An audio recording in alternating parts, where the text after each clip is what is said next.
This is my audience. Okay. So today I will be doing my presentation on dreams. And I want to start off with this quote. Sorry, nightmares. Nightmares are vivid and highly emotional, dysphoric dreams that awaken the individual from sleep and are among the most commonly experienced sleep disorders. And this is a quote by researchers Ross Levin and Tor Nielsen.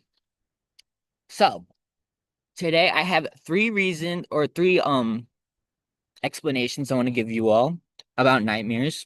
And the first topic I want to bring up is what exactly the difference between nightmares and dreams are.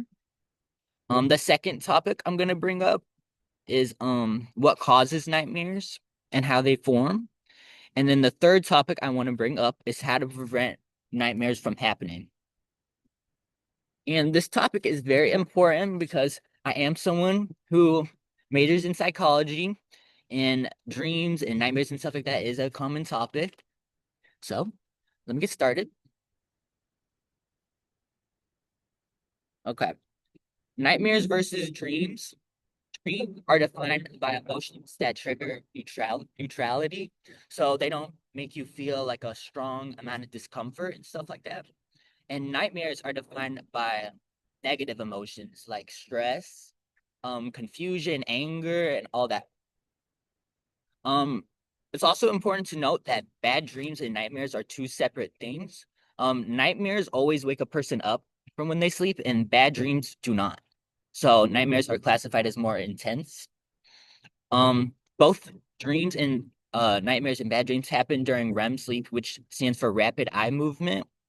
And this is due to the fact that the brain is most active during this time, which is why dreams and stuff are caused during that. And your emotions and experiences are directly linked to your nightmares. So, if you've had past issues like traumatic experiences and stuff like that, it may lead you to developing some sort of um something that triggers nightmares frequently when you sleep. And then next I want to talk about causes of nightmares. So like I said, certain emotions lead to nightmares. Things like sadness, confusion, trauma, and of course like being afraid are like the main causes. And another common thing is PTSD. I want to share this quote. Post-traumatic nightmares are reported up by up to 70% of individuals suffering from post-traumatic stress disorder. And this is a quote from Lutz Whitman, Michael Shredel, and Milton Kramer. And this kind of shows that PTSD is a common cause of nightmares and stuff like that. And fortunately, there are solutions for someone dealing with any sort of nightmares, not necessarily just affected by PTSD. And I want to go over some of those. Okay. So the first and most common aspect, or sorry, I mean way to prevent nightmares from happening is a tactic known as imagery rehearsal therapy.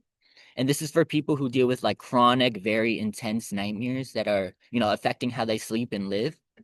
And it's basically when you write down what happened in the nightmare, you change it around to the point where it's like a topic more comfortable, and you rehearse it before you go to bed. And this could kind of rewire the brain so that um when you're having a nightmare, it'll start shifting towards a more pleasant topic. Um Other methods sometimes include finding a certain problem or traumatic experience in your life. Maybe just going to therapy and like possibly talking it out with a therapist can really help. Because if there's a strong negative emotion that's leading to the nightmare, you might be able to, talk it out and find a solution. If the imagery rehearsal therapy is not working, and then if all else fails, medication may be necessary, depending on severity. And then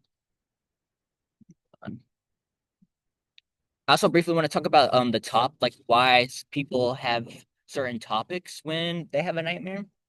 And this is a quote I found. It says, as mentioned previously, large-scale studies on nightmare topics are scarce. Summaries of the two most comprehensive studies thus far follow. The top 5 themes in a representative German sample were falling, being chased, being paralyzed, being late, or any sort of important event, and then a close person's disappearing. So like death or something like that. And I just want to bring that up briefly because there's not a lot of studies on it, so it's a bit, And then yeah, so my conclusion is today we went over how dreams are formed or how dreams are different from nightmares, what causes nightmares, and how to prevent nightmares from reoccurring in the future. And I hope that this informative speech taught you a bit more about nightmares and how to prevent them. Thank you. Amazing. Congratulations.